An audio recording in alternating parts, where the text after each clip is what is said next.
जय हिंद दोस्तों, आप सभी का स्वागत है। आज की वीडियो में हम लोग बात करेंगे आरआरबी ग्रुप डी के बारे में। देखिए, बहुत सारे ऐसे बच्चे हैं जिन्हें समस्या आ रही थी एडवांस मैथ की कि हम लोग ग्रुप डी के लिए एडवांस कहाँ से तैयार करें। बहुत बड़ा सिलेबस है, इतने कम समय में हम लोग इसको कैसे तैयार कर पाएंगे।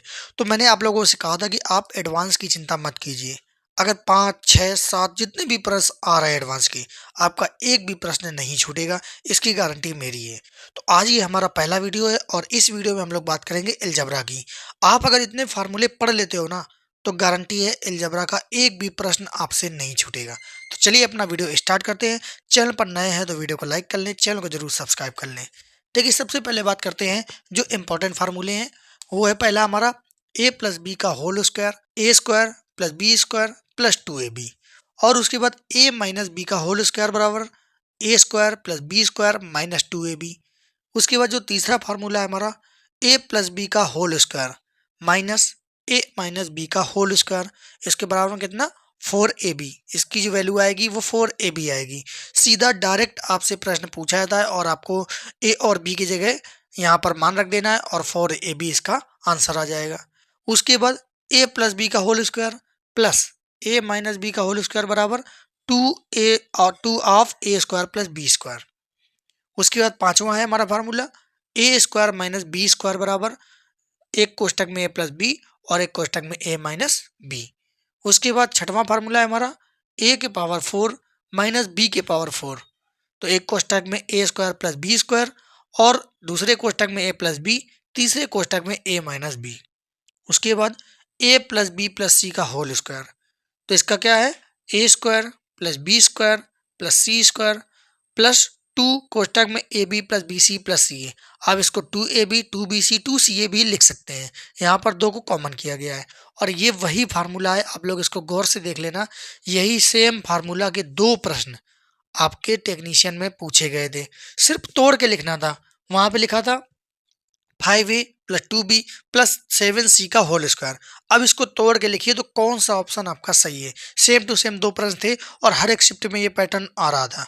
उसके बाद a square plus b square plus c square minus a b minus b c minus c ए।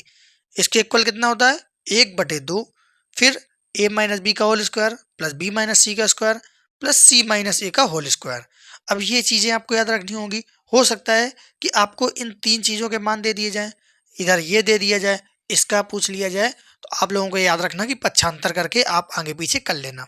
उसके बाद ए प्लस बी का cube, a cube plus b cube plus 3ab कोष्टक में ए प्लस बी। उसके बाद ए माइनस बी का cube, a minus b का whole cube, तो a cube minus b cube minus 3ab of a minus b. उसके बाद 11वां नंबर फार्मूला है हमारा a cube plus b cube. एक कोष्टक में ए प्लस बी और दूसरे कोष्टक में a square plus b square minus a b. उसके बाद अगला है हमारा 12वां number formula a cube minus b cube. तो एक कोष्टक में ए माइनस बी और दूसरे कोष्टक में a square plus b square plus का ए बी। उसके बाद 13वां फार्मूला है a cube plus b cube plus c cube minus का 3abc। तो इसमें क्या आएगा एक कोष्टक में a plus b plus c और a square plus b square plus c square minus a b minus b c minus c a. ये हमारे दूसरे कोष्टक में। या फिर इसके अलावा एक और बनता है, वो क्या है a cube plus b cube plus c cube minus 3abc बराबर 1/2 a plus b plus c और दूसरे कोष्टक में ए माइनस बी का whole square plus b minus c का square plus c minus a का होल स्क्वायर। तो ये दोनों फार्मूले इंपॉर्टेंट है, दोनों से प्रश्न आपका बन जाता है। तो ये पूरे के पूरे रट लेना है, एक पेज में आपको लिख लेना है। ऐसा मत करना कि आप एक पेज में लिख के रख लो बस काम खत्म हो गया। भाई सीधा प्रश्न आपका इसी से फंसेगा। उसके बाद 14वां नंबर है हमारा a plus b plus c बराबर 0। अगर ये दिया हो तो a cube plus b cube plus c cube बराबर क्या होगा हमारा 3abc होगा। उसके बाद या फिर अगर ए प्लस बी प्लस सी बराबर 0 दिया है, अगर दिया हो ए स्क्वायर बटे बी सी, बी स्क्वायर बटे ए सी प्लस सी स्क्वायर बटे ए बी, तो इसका जो मान निकल के आएगा वो क्या निकल के आएगा 3। अगर ऐसा कोई भी प्रश्न आपको मिल जाए तो डायरेक्ट आप 3 टिक कर देना, आपको इसको सॉल्व नहीं करना पड़ेगा, इसलिए ये आपको फायदा मिलेगा। उसके साथ साथ अगर x प्लस 1/x बराबर कितना 2 है तो x बराबर कितना होगा 1 होगा। वहीं पर x प्लस 1/x बराबर क्या है -2, तो यहाँ पर क्या होगा x बराबर -1। उसके साथ साथ एक और है x प्लस 1/x बराबर 1, तो एक्स क्यूब का मान क्या होगा, माइनस का 1।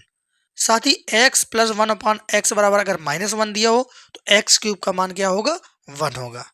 उसके साथ साथ x प्लस 1/x बराबर अगर √3 दिया हो तो x की पावर 6 बराबर क्या होगा हमारा, -1 ये वैल्यू होगी। अगर आप ये मान याद रखते हो इसका, तो आगे जो भी आपका वैल्यू दे दी जाए, जो भी प्रश्न दे दिया जाए, जैसे x की पावर 6 प्लस x की पावर 12, तो आप x की पावर 6 की जगह -1 रख के इसका सोल्यूशन निकाल सकते हैं। तो ये बहुत जरूरी है, इसको बिल्कुल रट लेना।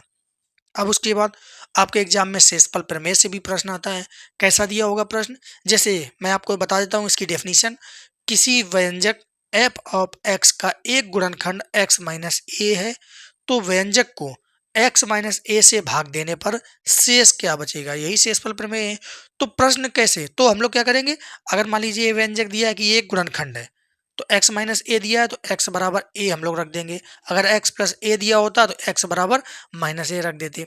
जैसे एक ये आपका एग्जाम्पल है, x square plus 5x² minus 3x plus का 8, ये आपका क्वेश्चन दिया है और इसका एक गुणनखंड x माइनस 3 है।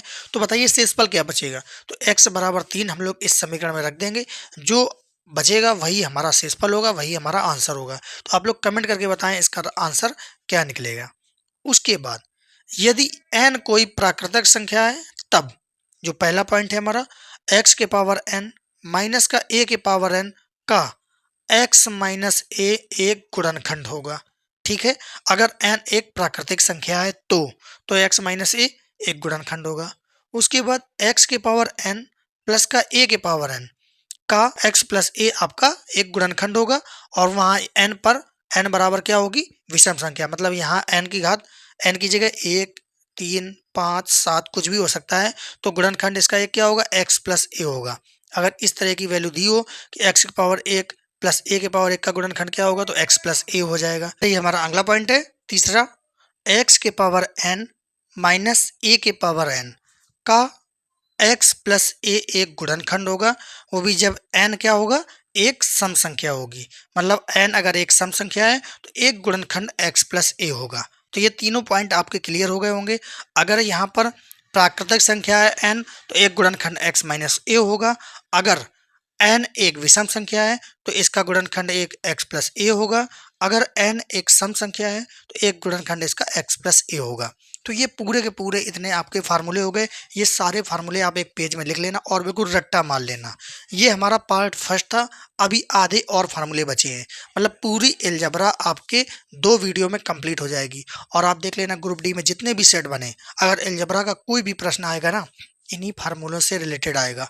और मेरी गारंटी है कि आपका जो प्रश्न है, जो भी आपके एग्जाम का प्रश्न है भाई, इससे बाहर नहीं जाएगा। तो पूरी अलजेब्रा आपको पढ़ने की आवश्यकता नहीं है। एक प्रश्न रखा जाता है, एक प्रश्न वो किसी फार्मूले से भी रिलेटेड रख सकता है और वो आपका फंस जाएगा। तो इन फार्मूले को बिल्कुल रट लेना, लिख लिख के याद कर लेना। हम लोग मिलते हैं कल अगले वीडियो में नई जानकारी के साथ। जय हिंद।